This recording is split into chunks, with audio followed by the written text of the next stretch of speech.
Welcome, everybody. It's Christine Parakis, and we are back with Career Invincibility.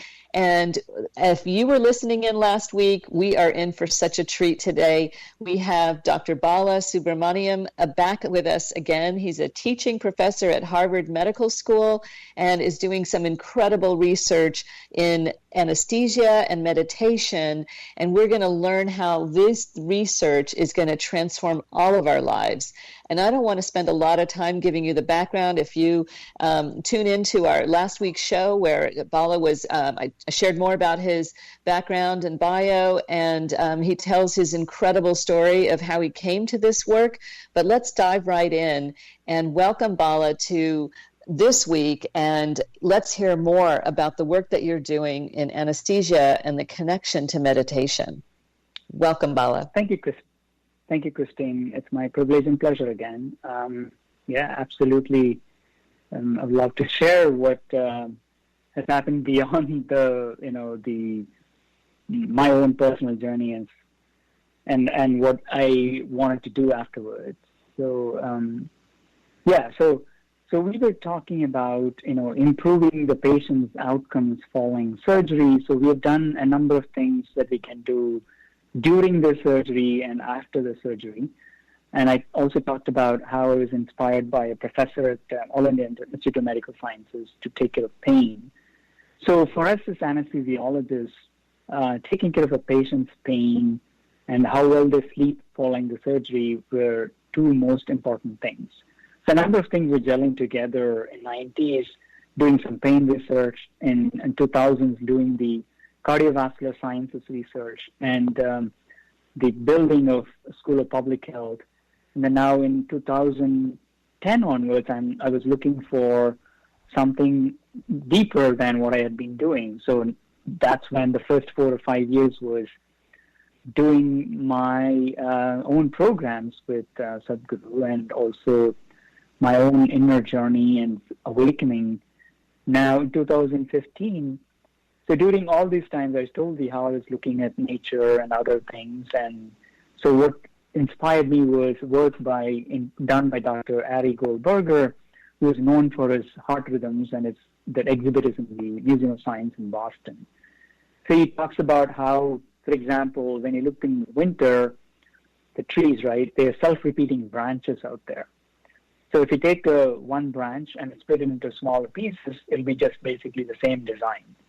You will see the same design even in the lungs and in blood vessels and so on and so forth within the body. So it seems like the smaller designs, when they're multiplied, you get a larger complex design. And it seems like that is basically what the world is made of, and it is our job to connect these dots and put together. And so while I was doing this, I thought blood pressure and the heart rate, which are the vital signs for the patients, they also had similar self-repeating designs.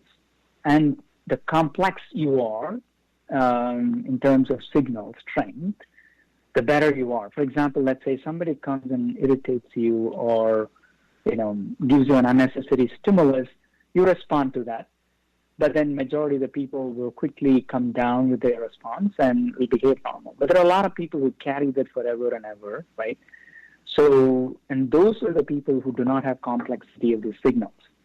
So when I say signals, it's about heart rate and blood pressures I'm talking about. So now talk about people who have these complexity signals. It is those who meditate and those who have been doing these training, some kind of this autonomic training. For the lack of a better word, I can't think of any other intervention that can actually improve your complexity other than the meditation process. You can really have a complex changes in the heart rate and blood pressure directly in your measuring statistics for those who meditate versus those who don't. Yeah, absolutely.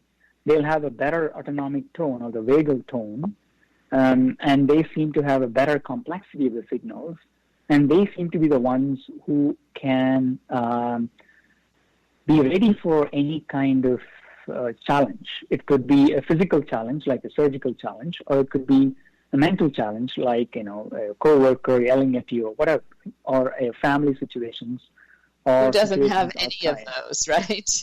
And currently in our global pandemic, we're all being challenged right now as this show is airing, right? Yeah, absolutely. For example, one thing we did, I'll just start about what we did recently. During this pandemic, we chose about 5,000 people who practiced yoga regularly. So here it was Isha yoga that was practiced regularly. And then we took age and gender and zip code matched controls, and we observed them over 12 weeks of time and looked at their, number one was the stress levels using something called a perceived stress scale, which is like the gold standard to measure perceived stress. So for one person, a stress can be different from another person. So it's all about how we perceive it, right? And so that was a primary outcome. And then we looked at other things like anxiety, depression, joy, awareness, and resilience, etc. We also measured their COVID infection rates and symptoms and how long they lived with it. But COVID levels were very, very low. We're talking like 0.05 to 0.005%, so we couldn't make any sense of it. Let's just go back to a primary outcome, which is a perceived stress scale. Seems like those who practice yoga regularly, we're talking about 5,000 people who had a robust design done under the IRB, the Institute Review Board or the Ethics Board, within Bethesda Children's Medical Center, one of the Harvard teaching hospitals. We saw none to mild stress levels in these people during this pandemic in the last 12 to 16 weeks. And these people included those from Northeast, South, and also California, everywhere, right? Majority of the people from different zip codes. Even when you adjust it for education and zip codes, still, people who had practiced yoga regularly, they had the lowest stress levels compared to the controls who had moderate stress, which, of course, in COVID times you will have. And that is that's telling that you can be the best prepared, especially when you're waiting for a treatment protocol or when you're waiting for a vaccine. What else can you do, right? You can take all the precautions and also be physically and mentally be prepared for the situations, I think. They also had the best resilience, they had higher awareness, joy, even through all this, lower depression, lower anxiety, and higher well-being. So let's just go back a little bit. And that, what I talked to you about was marrying everything that I've learned together. So marrying the meditation that I was going through in the first 5 years of 2010 to 2015 with all the research that I've learned and also my exposure to some world-class researchers around. So we just started testing people, how complex their heart rates and blood pressures are when they do meditation. Before us, certain other people from other parts of the world have done that work, and they've showed that they really have robust, complex signaling process, and they're really, really do a good job. So I also mentioned about the improving outcomes, and one of the things that influences outcomes is the provider, right? The provider is the surgeon, anesthesiologist, or the nurse. That is the team that is in the operating room. And if they are stressed out, then you can imagine what will be the outcome. They'll all try to do their best. I want to think about that. Yeah. So I've gone around, talked about these simple meditations. Look, there is no one-size-fits-all approach for everybody. Different people take up different things at, different speeds. So we have to have a complete school of yoga where there is reliable tools and techniques where people can just start with something, enter the door, right? Do something that they like. And so you'll have a menu of practices. And after that, they keep doing it. That is, basically compliance part. We have shown multiple times that unless you take it and do that 4 or 5 times a week, 4 or 5 days a week, you're not going to get the benefits. So that is a compliance piece. If you do that, then people actually can get benefits out of all these tools that are available. And I found Isha School of Yoga as a complete school which has all these wide menu of practices. I'm sure there are other schools that also have similar things. What I wanted to do was look into nurses, surgeons, and anesthesiologists and measure their perceived stress. To my surprise, I found that these people had moderate levels of stress, especially younger they are, the more stressed out they were. And this is not during COVID, this is before COVID. Now, enter COVID, you can only imagine how much more stress they would have. And when people come to work at morning at 7 a.m., you would think that they're fresh out of bed, they should be really all ready to work, they shouldn't have any stress. So when we measured this in some of these operating room staff, we really found them to be moderately stressed at 7 a.m. So we said, okay, we'll give you a 15-minute technique. I'll let you guys do it, and then I'll measure your negative affects. When I mean negative affects, I'm talking about anger, depression, fatigue, confusion, etc. This is believe me at 7 a.m. They do that once, and then we measure all these things. All these negative scales are gone. They're completely out.